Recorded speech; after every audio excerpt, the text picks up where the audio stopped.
ಇರ್ರಿ ರೇ ಇರ್ರಿ ಒಂದು ನಿಮಿಷ ಬ್ರದರ್, ನೀವು ಎಷ್ಟು ವರ್ಷ ಆದರೂ ಇಟ್ಕೊಳ್ರಿ.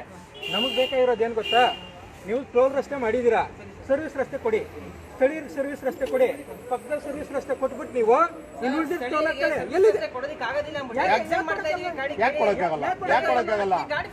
ನಿಮ್ಗೆ ಕೇಂದ್ರ ಸರ್ಕಾರ ಕೊಟ್ಟಿರುವಂತ ಆದೇಶದಲ್ಲಿ ಮಾರ್ಚಿನಲ್ಲಿ ಇದೆಯಲ್ಲ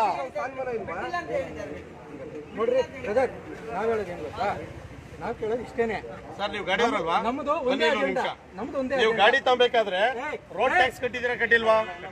ಬನ್ನಿ ಒಂದು ನಿಮಿಷ ಇದ್ರೆ ಮಾತಾಡು.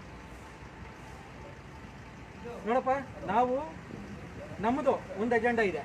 ಇವತ್ತು ರಸ್ತೆಗಳಲ್ಲಿ ಫಾಸ್ಟ್ಯಾಗ್ ಅನ್ನೋ ಹೆಸರಲ್ಲಿ, ಅರ್ಥ ಆಯ್ತಾ, ಫಾಸ್ಟ್ಯಾಗ್ ಮಾಡ್ತಾ ಇದ್ದೀರಾ ನೀವು ತಾನೇ? ಸರ್ಕಾರದ ಆದೇಶದ ಪ್ರಕಾರ ಫಾಸ್ಟ್ಯಾಗ್ ಓಪನ್ ಮಾಡ್ತಾ ಇದ್ದೀರಾ. ಫಾಸ್ಟ್ಯಾಗು ಈ ತಿಂಗಳು 30ನೇ ತಾರೀಕುವರೆಗೂ ಎಕ್ಸ್ಟೆನ್ಷನ್ ಮಾಡಿದ್ದಾರೆ. ನೀವು ಡಬಲ್ ಟೋಲ್ನ ಪ್ರತಿ ಕ್ಯಾಶ್ ಕೊಡೋರ ಹತ್ರ ಡಬಲ್ ಟೋಲ್ ತಗೋತಾ ಇದ್ದೀರಾ. ಯಾಕೆ ಡಬಲ್ ಟೋಲ್ ತಗೋತಾ ಇದ್ದೀರಾ? ಒಂದು, ನೀವು ಕೊಡ್ತಾ ಇರೋ ಸರ್ವಿಸ್ ಒಂದು, ಹೌದಾ? ಕೊಡ್ತಾ ಇರೋ ಸರ್ವಿಸ್ಗೆ ಎಷ್ಟಿಗೆ ಅಷ್ಟೇ ವಸೂಲಿ ಮಾಡಬೇಕು. ನೀವು ಬೇಕಾಬಿಟ್ಟು ವಸೂಲಿ ಮಾಡೋದಕ್ಕೆ ಬರಲ್ಲ. ಒಂದು. ಎರಡನೇದು, ನೀವು ಮಾಡಿದಂಥ ರಸ್ತೆನಲ್ಲಿ ನೀವು ಕಂಪಲ್ಸರಿ ಸರ್ವಿಸ್ ರಸ್ತೆಗಳನ್ನ ಕೊಡಬೇಕು, ಮೂಲಭೂತ ಸೌಕರ್ಯಗಳನ್ನ ಕೊಡಬೇಕು. ಯಾವುದೇ ಮೂಲಭೂತ ಸೌಕರ್ಯ ಇಲ್ಲ, ಯಾವುದೇ ರೀತಿಯ ಒಂದು ಸರ್ವಿಸ್ ರಸ್ತೆಗಳಿಲ್ಲ. ಈಗ ನನಗೆ ನೋಡಪ್ಪ, ನಿಮ್ಮ ರಸ್ತೆಯಲ್ಲಿ ಈಗ ನಾನು ಬ್ರಿಡ್ಜ್ ಹತ್ಕೊಂಡು ಬ್ರಿಡ್ಜಲ್ಲಿ ಬಂದೆ, ನಾನು ಬಂದರೆ ನಾನು ನಿಮ್ಗೆ ಟೋಲ್ ಕಟ್ಟಬೇಕು.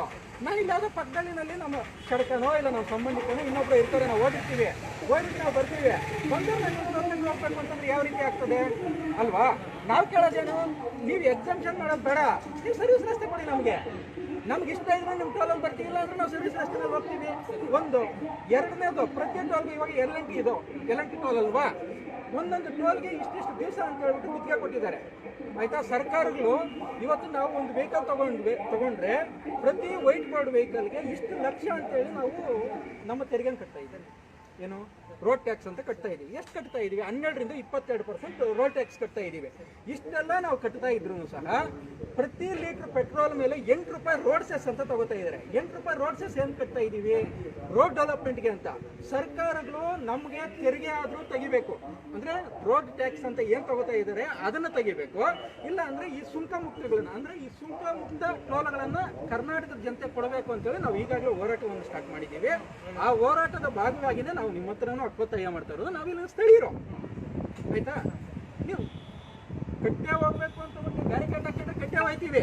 ಬಟ್ ನಾವು ಹೇಳ್ತಕ್ಕಂಥದ್ದು, ನೀವು ನಮ್ಮನ್ನ ಇಲ್ಲಿಗೆ ನೀವು ಬಿಟ್ಟರೆ ನಾವು ಮುಂದೆ ಹೋಯ್ತೀವಿ, ಇಲ್ಲ ಅಂತಂದ್ರೆ ನಾವು ಇಲ್ಲೇ ಇರ್ತೀವಿ. ನೀವು ಕಾನೂನಾತ್ಮಕವಾಗಿ ಯಾಕಂತಂದ್ರೆ ಕಾನೂನು ಎಲ್ರಿಗೂ ಒಂದೇ, ಕಾನೂನು ಎಲ್ರಿಗೂ ಒಂದೇ ಇರ್ತದೆ.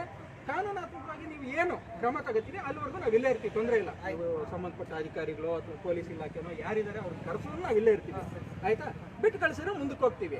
ನಮ್ಮ ಹಕ್ಕೊತ್ತಾಯ ಇದೆ, ನೀವು ಸರ್ವಿಸ್ ರಸ್ತೆಗಳನ್ನ ಕೊಡಬೇಕು. ಸ್ಥಳೀಯರು ಇಲ್ಲಿ ಅಕ್ಕಪಕ್ಕದ ಜನ ಏನಿದ್ದಾರೆ ಅವ್ರು ಬರಬೇಕಾದ್ರೆ ನೀವು ಜಾಗವನ್ನು ಬಿಟ್ಕೊಡ್ಬೇಕು. ಅದು ಬಿಟ್ಬಿಟ್ಟು ನೀವು ಇಲ್ಲಿ ಮೂಲಭೂತ ಸೌಕರ್ಯಗಳು ಅಂತ ಏನಿದೆ, ಆಂಬುಲೆನ್ಸು ಮತ್ತು ಶೌಚಾಲಯ, ಕುಡಿಯೋ ನೀರು, ಫೈರ್ ಎಕ್ಸ್ಟಿಂಗ್ವಿಷರು ಮತ್ತು ಆಂಬುಲೆನ್ಸ್ ಸೇವೆ, ಟೋವಿಂಗು, ಇವುಗಳನ್ನೆಲ್ಲ ಸಮರ್ಪಕವಾಗಿ ಮಾಡಬೇಕು.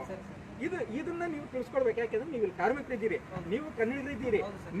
ನಿಮ್ಮ ಮೇಲೆ ನಾವು ಯಾವುದೇ ರೀತಿಯ ದೌರ್ಜನ್ಯ ಆಗಲಿ ಇನ್ನೊಂದಾಗಲಿ ಅದು ನಮ್ಮ ಇದಲ್ಲ. ಯಾಕೆಂದ್ರೆ ನೀವು ಕನ್ನಡಿಗರಿದ್ದೀರಿ, ಕನ್ನಡಿಗರು ಕೆಲಸ ಮಾಡ್ತಾ ಇದ್ದೀರಾ.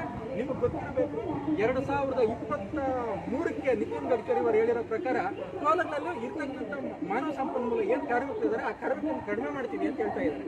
ಆ ಕಾರ್ಮಿಕರನ್ನು ಕಡಿಮೆ ಮಾಡ್ತೀವಿ ಅನ್ನೋದು ಉದ್ದೇಶ ಎಷ್ಟು ನಿಮಗೂ ಕೆಲಸ ಹೋಗುತ್ತೆ.